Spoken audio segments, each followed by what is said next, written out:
Hi guys, my name is the local Wargamer, and I am here today with my very first video. And today we are looking at White Dwarf, which is the Games Workshop magazine, which comes out every month. And this is the July 2013 edition. And today in this month's issue, it's about the new Apocalypse releases. As you can see on the front, we have the new Chaos Demon Engine, the Khorne Lord of Skulls, with some sort of Mega Bolter there, zoom in there, and I can't remember, but it's a weapon that spits out blood, which is actually pretty cool, and the giant chain axe as well, which is a cool addition to the large demon engine. So we're going to have a look inside the front cover. So the first thing, we have all the White Dwarf members, and we have the opening detailing all the different releases. Here we have contents as per usual, and then we've got the first section of the White Dwarf is the new releases.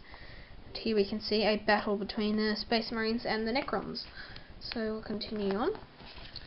And with every new White Dwarf magazine, we have these new foldouts. So here we have a foldout on Khorne Lord of Skulls, which is the new demon engine. There's some foldout there. Oh, don't want to rip my page. And there's another foldout. And then we've got some pictures detailing different parts of the Lord of Skulls, which is pretty cool. More pictures of the Lord of Skulls, more information about the Lord of Skulls. Here we have the new big release, is the Necron Tesseract Vault. We've got some information detailing it, and we've got the figure in the middle there. Some pictures on the Tesseract Vault. I'm sorry, this is a bad camera. I'm getting a new one pretty soon. Here's the other model, Necron Obelisk. It, like most GW large models, you can either choose to make the obelisk or the Tesseract Vault. So we got some sort of Tesla weaponry there. Now here we've got the new Space Marine captains. We've got the Master of the Marches. Here, some pictures of the Master of the Marches. And here we have the Lord Executioner, who is a combat specialist. We've got the Master of Relics here, and the Master of Rites, which is this one right here. So next, here is the Apocalypse rulebook. Just some pictures on the Apocalypse rulebook right there and there. Some more pictures and details about the new Apocalypse rulebook. Here we have some new terrain pieces. This is the Aquila Strongpoint. It's got a rather large, fierce looking cannon embedded into this sort of turret thing. Some pictures, different weapon options you can have. Here we have another piece of terrain called Firestorm Redoubt, which looks like a fortification with 2 guns on it. Some pictures of that. Now we have the Vengeance Weapons Battery, which looks like 2 separate different turret weapon choices. Here are some more pictures on the Vengeance Weapon Battery. Here we have the Apocalypse Gamers Edition. This is the collector's edition for like most codexes that now come out. You get a limited edition. This is the limited edition for Apocalypse, and it also comes with a rather nice case as well. This is the Gamers Edition, sorry. This one is the collector's edition. So this is the Gamers Edition. The Gamers Edition comes with a really nice case, and you can store all your super heavy weapons in there. There's also the release of new strategic asset cards, which can help you in your Apocalypse games. They've got some new templates, and we got the Vortex Grenade template. I'm not sure how that works, but I'll learn them in the new Apocalypse rules. And then we've got the Bombardment Dice Cube, which is some new dice, which is pretty cool. Now in this section we have the different formations that you can use in your Apocalypse games. Because Apocalypse games are so big, you can't just use like a squad, like 2 troops in a HQ, you need a lot more. So for example, here we have a Razor Wing Strike Force, I think that's what they're called, which is just a collection of 3 different Dark Elder Razor Wings. So that's an Apocalypse formation that you can use. Now we're on to some Hobbit new releases. Here we can see Azog, which is the infamous enemy in the film, who's also known as the White Orc. And there are foot and mounted versions of him. Here we see young versions of Thorin Oakenshield, as you can see here, Balin, and Dwalin, the Dwarf. So these are the young versions of them when they were fighting. Here we've got an ad about Games Day, which I am excited about. We've got some new releases in the Black Library. We've got a new book called Araman Exile, and we've got another omnibus of Hammer and Bolter, which will be some good books. We have some fantasy books. We've got Dead Winter. We've also got Snarsnik, which I think is an omnibus as well. We have a new Horus Heresy novel called Promethean Sun, and the last one, which is called Mission Purge, which is an audiobook. So we're on to the Forge World. If you don't know what Forge World is, they are another developer of Citadel Miniatures.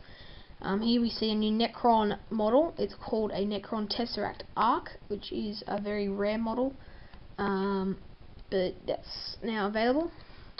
Now we have a new what they're called Legion upgrade sets. Here we have the Legion Rotor Cannon set, which is some sort of pre-heresy assault cannon. You can equip them with all your Space Marines now. Here we have the Legion Destroyer Squad, which is another one. Looks like each model has got twin-linked bolt pistols and what looks to be a grenade launcher of some description. So we're going on to digital products now. As with every other codex and rulebook, Apocalypse is now on the iPad. And we also have a new release of the Tau Codex, which was released a few months ago now. We have the what's it called? It's sort of one of those storybooks that goes with the codex. This one's about Commander Farsight. We have all the licensed games like Talisman. I'm not sure about them. And you got the full release listing. I'm going to go through that. Here is the just another ad and some different formations that you can use in your Apocalypse games. Here we've got the Army of the Month, which is the second section in the book.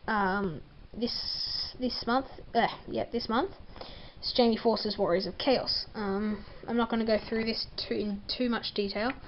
We'll just flick through it. So here we got some pictures of War Diary, which is the Armies on Parade 2013. It's got some pictures in there. I won't go through too much detail with them either, so we'll just go through again. So here, every month we have an article from Jervis Johnson. That's always in there. And then we just got some pictures on, it's called The Road to Apocalypse. We've got some different Apocalypse miniatures here, as we can see. We've got a Cornlord of Skulls there. And we've got a Chaos Army there. Some Dark Angels. Black Templars, some Orcs, Necrons, Imperial Guard, looks like Riptide Wing, Tau Riptide Wing, Tyranids, and we have a, I'm just trying to remember what they're called, Revenant Titan, Eldar Revenant Titan. This is only available on Forge World, you can't buy this in store. This month we have the Battle Report, which looks like a battle between the Chaos Space Marines and the Dark Angels. I'm not going to go through too much detail on this either. So, yep, just some pictures on different Apocalypse armies that they're going to be in this sort of thing. Keep on going. Don't go into too much detail about this. Stupid foldouts. Hold on one sec. Let's keep on going. It's just all the Battle Report. Battle report. And I'm not going to tell you who won because that'll be a spoiler. You have to go see that for yourself. We've got the highlights of the games and we've got the battle review. Now here we have the Parade Ground, which is a showcase of different models. Here we have Eldar and we also have Space Marines. I'm not going to go too much detail into this either. And then we reach the last part of the magazine, the Hall of Fame, which is this month looks like a vampire necromancer. I think I'm not too fond with fantasy, but this looks like a necromancer. So yep. As with every White Dwarf magazine, we have the paint splatter, which is just a painting tutorial on how to paint the new miniatures. I'm not going to go into too much detail with that either. So we've got the Tesseract Vault, we've got the Strong Point, how to paint bases, and all that stuff. And we also have an article from Jeremy Vtalk. We can also read that. And then we have what's on around Games Workshop. We have all the Games Workshop stores in the world.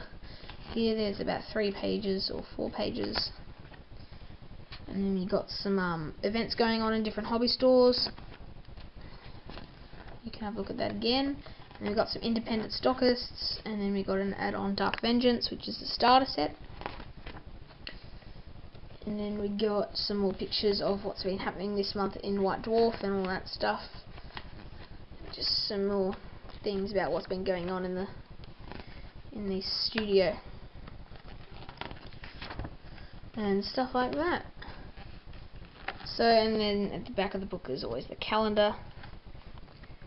And yeah, so that's the back page. So that was this month's review on July 2013 White Dwarf, Warhammer 40,000 Apocalypse. I hope you enjoyed my very first video. I hope I did well. But yeah, so I'll be hoping to do painting tutorials as well as a lot more different types of video throughout the rest of this year and hopefully forever on. So please subscribe, drop a like in, and we'll see you guys in the next video.